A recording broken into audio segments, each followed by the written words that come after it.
Alright, to start with a back bend, long arms, exhale the back bend. Arms fall to the back, lowering down, keeping the back neutral, all the way forward fold. Jump or step the legs down dog. Keeping the heels towards the floor here between your arms. Diving through without laying down. Make a U shape.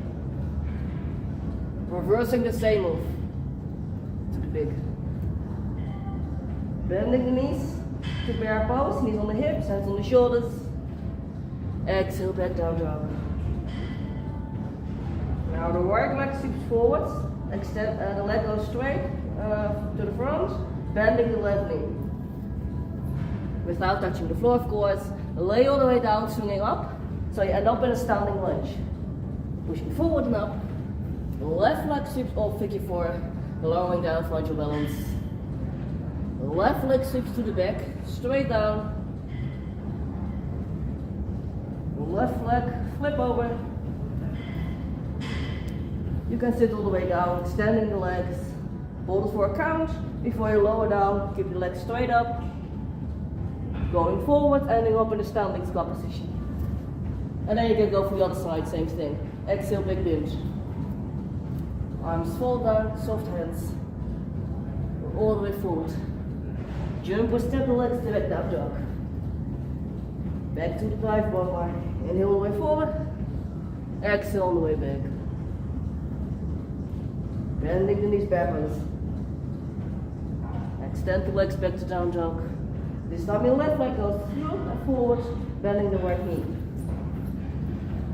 Laying all the way down, rising up to lunge. Right leg figure 4.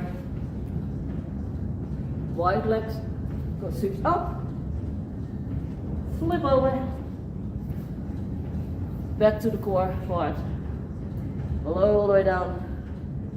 Inhale all the way up, press up. And nice finish here. So on the back bend, you always want to make sure you're keeping your shoulders down and open. You don't want to be keeping them too high. You make sure there's tense ball between your ear and shoulder. Always have soft arms, soft elbows to make it a little bit more graceful. When you're going down, make sure your hips are staying in place as much as possible. So if you notice you have to push the hips forward too much, you might want to go a little bit less far. That's fine. When the arms fall down, again, keep the arms soft. And imagining basically on this move as if you're about to do a pull-up. But the feeling that you have to, you can squeeze them in the shoulder blades, but then it's kind of more a ballet variation. So let's bring it to the back. Let the arms fall. From here, you're gonna, when you go down, make sure you're hinging from the hip. You can either have the knees slightly bent, or you can keep them straight if your flexibility allows that. So you fall forward. Make sure, again, imagine staying against the wall. So if you're going down too much like this, you want to keep the hips above your, about above your ankles roughly. And as soon as you notice, you have to overarch the back. So you don't want to be doing this. Right? Make sure the back is neutral and in one line with your neck. And depending on your flexibility, you can either do it like this and then just go all the way down. Step the legs, or if possible, try to make it one smooth motion. You go all the way down, and you're jumping from here. You can either option 1 is to step the legs towards down dog. Option 2, of course, you can jump. If you're jumping, make sure to left step and softly control the move. And exhale down dog. From here, we did the dive rump bar. So it's like a U shape. This rump requires a little bit more shoulder strength. So you can do it either like I just did, diving through, without laying down. So we're not touching the floor. Reversing the move. Try to go first with your chest down, and then your butt comes up. Alright, so it's not first the butt. Like if you're here, don't do it like this. Alright, if need be, if you don't have the strength yet, you can of course do this as a variation. But if possible, try to make this full U shape. Also stretching the back a little. This one's really nice in the morning.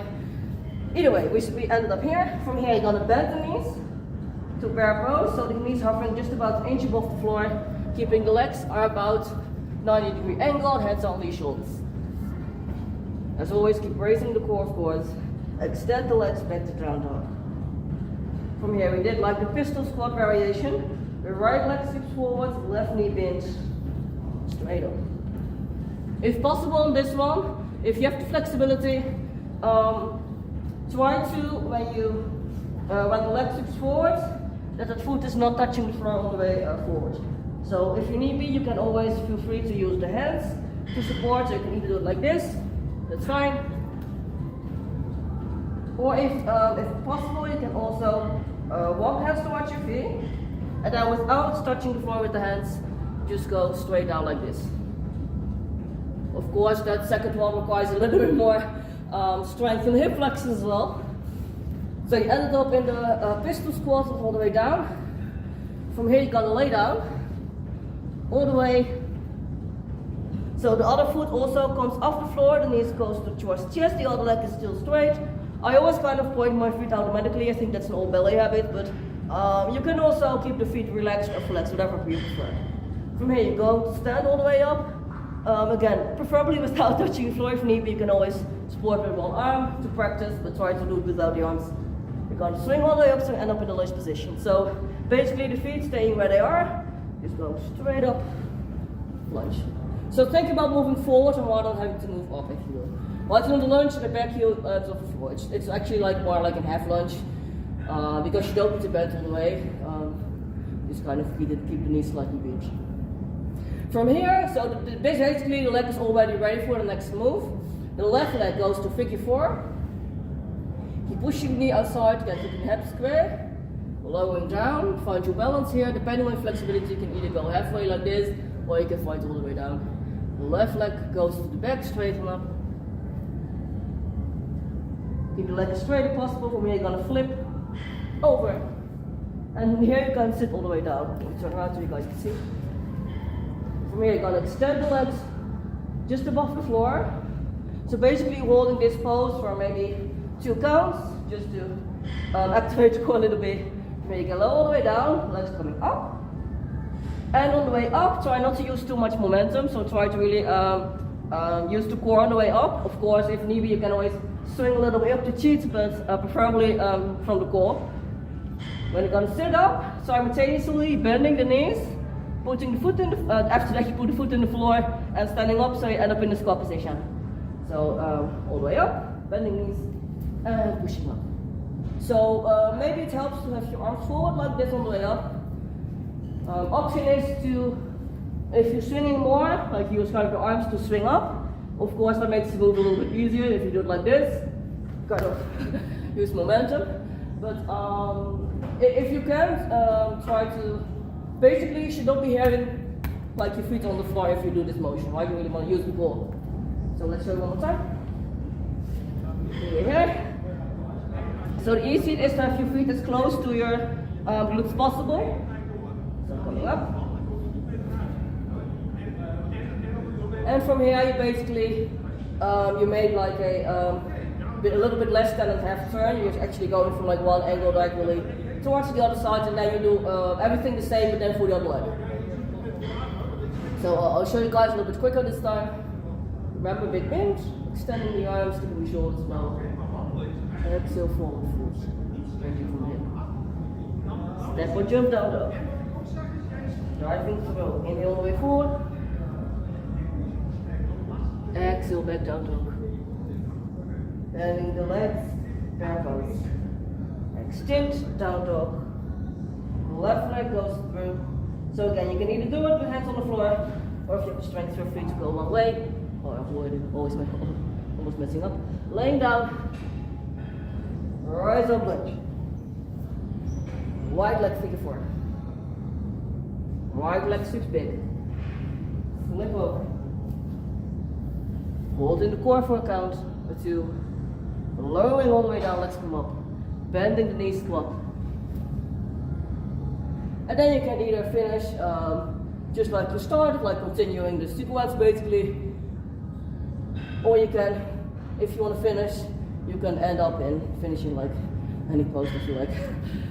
So that was the whole sequence. Of course, make sure a little bit warm before you're doing this. And if possible, try to make it basically one big motion. You kind of keep flowing all the time. Try to not make it too static. Right? You know, there are like separate moves, so you might want to do as a warm up, doing like each move, which move practicing one at a time, do it individually, and then later smooth everything out. But basically, I'm like always moving. Of course, the faster you go, actually it gets both harder and easier. Easier as in, of course, if you're moving faster, you have momentum again. But it's harder as in like, usually when people go faster, they kind of glaze over the details, or it becomes a little bit messy. Try to keep it. It also has to look good, right? Think about your cool Instagram post. So basically, I'm always moving, but during the move, I kind of accelerate. At the end of the move, I like to decelerate to get into the pose, if you will. So to show you one part, so you go to the back, I go fast, slow, stepping back, fast. Oh, sorry, Daniel, drive forward. And go slower, a little faster. Right, so that's kind of the like the rhythm, if you will. So yeah, you can just do this maybe first few times slow motion and a little bit faster. Also maybe getting the heart rate up. I always like to. I did this one actually in my Viasa class today, so I wanted to record it to add to my library and also to share with you guys. I hope you guys enjoyed.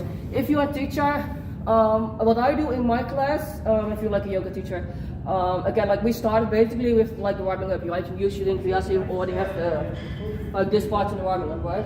And then we started with the warm up. We first did basically from the cobra, so you go for straight plank and first warming up like this, etc.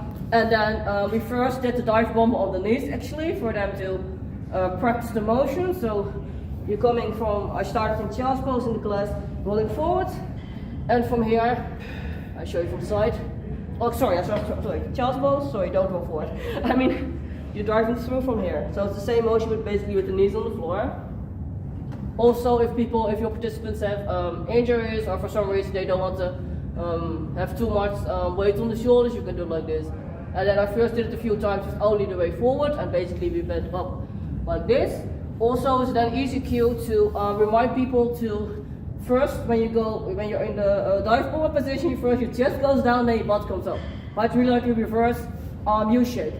And so if they first did this motion, and then they're doing like this, it may help with the cueing. Or I don't know if it's more confusing, then of course you can just go straight to the next one. So I did that for the warm-up, and then I also in the warm-up, actually before I did the bear pose, we did on all fours. Then we warmed up the wrist a little bit and did some like core exercises here to warm up, but like cat-cow stuff.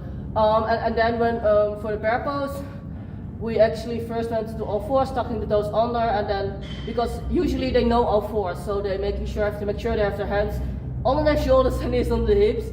And I always cue like about an inch above the floor, about a little over 2 centimeters for your pivots. So you don't want to be too high here. You still have the legs at 90-degree angle. Often a lot of beginners in bear pose they tend to do it like this. Why it becomes more of a whatever this is, but that's a different exercise. Okay, try to keep the legs in place. I always like to, for this part, maybe have the participants facing, like turning around so they can check their own form. So people, I guess for a lot of these moves, it's not necessarily like difficult or anything. It's more also just a matter of basically muscle control, knowing which muscles and how to use them. It's more skill, quote unquote. I think most of these moves are actually relatively easy and beginner friendly. It's nothing too crazy, but you have to know what you're doing, of course. Anyway, so from here, I did that for the warm up, and then for the motion with like this pistol squats, I first had them do it like starting from this position, and then on the first round you can hold the leg, so also to stretch the hamstring a little bit. And also this one is can be good to cue that they keep the leg neutral. So a lot of people, they tend to kind of hunch, and if you're holding the leg, it's easier to also. And that same feeling, basically when I release the leg, basically everything stays the same. Right? I don't want to be like this. Right? Make sure to stay active. Basically You keep it here. You should feel it like the hip flexor part, like the spine muscle, right? And then we first did like holding on, coming back up, and then on the second round we could do without the hands, keeping legs up, do this a few times. And then the next variation, I had them press the butt up with like one arm as support to get used to this motion. And on the second ones, I had them just do it like straight away. You can either have as a variation. If need be, you can first a few with the foot on the floor. I think I went straight into the next one because I think it's not that big of a step, so it should be easy. I actually went straight to like this one, right? And from there I went to the lunge motion.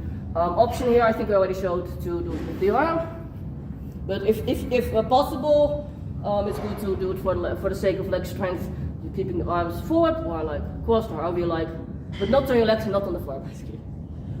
And from here we went to the figure 4, so we did first a few, I think just for the sake of balance, do the knee, that's the knee in front, bring it to the side, figure 4, and do a few reps in the warm up.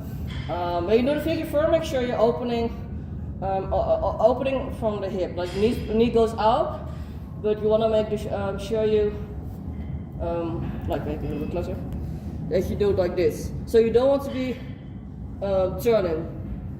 Alright, so imagine you're standing in a narrow hallway, and basically the hips kind of stay facing the front, if that makes sense. If I'm going sideways. So again, like I automatically point my foot. You don't need to point your foot if you it's like this is really necessary. But I automatically tend to. So yeah, just make sure you watch the turnout. And after that figure 4, the leg goes back, and then we had like the flip.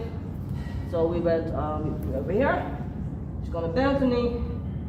So if possible, try to, on this one, I'm not really, this one actually for me, I messed up a little I think, but try to go over as far as you can. Right, so you feel a nice stretch on the side. You don't want to go down too quickly. So try to avoid this. Right, basically, first leg goes and then the hips follow, if that makes sense. Again, I'm not really flexible in the hips, so I kind of messed up in this part. I'm sure you guys can do it better.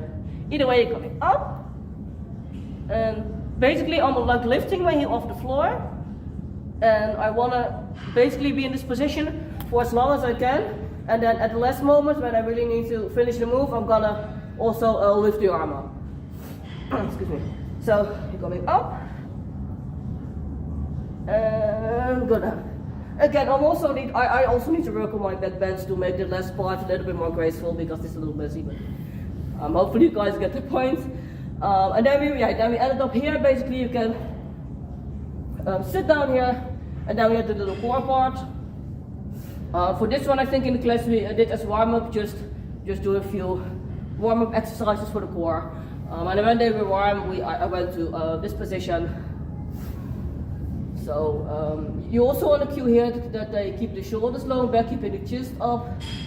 Some people they tend to, as if they're like behind the computer. Try to keep everything straight. They always cue also for the legs to keep the knee straight, as if you're having a knee brace, right? So as if you're having or a cast or something. And also for this, I prefer the students facing that they can see themselves in the mirror. Maybe I'm a little bit strict on like technical stuff, but I think especially if you're getting to more advanced stretches, and basically like in general for everyone, you know, you obviously always want to have good technique, good form, and if you know in the beginning if they need to take options like a little bit supporting or that's fine, right? However, I tend to avoid this pose as much as possible because although it makes it easier, also people tend to then kind of hang. It's like kind of they're hanging in the pose or their shoulders coming up. So if you do this, I always use the cue to basically if you would look at if you would check like your like the part around your fingernails should not be wide, you know, like if you're pressing too hard, because then you're probably pressing too hard. I basically should have control and only lightly on the fingertips, and I should always be able to lift and stay in the same position. So after this we went for the core, keep legs go straight up. And from here, we're bending the legs going to that squat position. And then we went for the other side. Yeah, that was the whole sequence. Yeah, feel free, of course, again, like obviously to use this in class or do it with clients. I hope this was useful, and thanks for watching.